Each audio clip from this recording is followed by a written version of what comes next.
Jesus పేద కుటుంబంలో జన్మించాడు అనే కారణంతోనే ఆయన దగ్గరికి అప్పుడు ఎడ్యుకేటెడ్ ఉన్నటువంటి రబాయిస్ అనేటోళ్ళు ఉండేటోళ్ళు వాళ్ళెవరు కూడా ఆయన దగ్గరికి రాలేదు.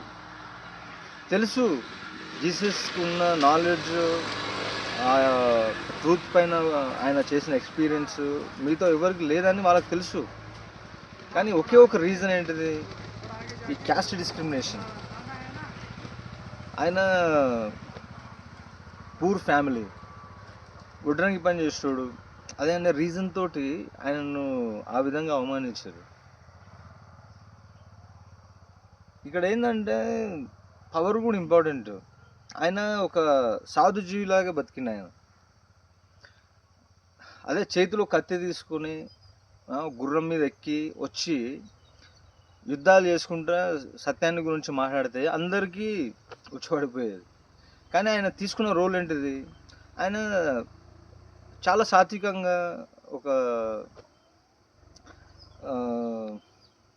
సాధు జీవిలాగా చేయడం వల్ల అందరికీ ఆయన ఒక సాఫ్ట్ టార్గెట్ అయిపోయింది. ఎప్పుడు పడితే ఆయనను అవమానించేటోళ్ళు, ఇన్సల్ట్స్ చేసి ఆయనను థ్రెటన్ చేసి ఈ విధంగా జరిగేది. ఏదేమైనా జీసస్ మానవజాతికి చేసినటువంటి సర్వీస్ మరవలేనిది.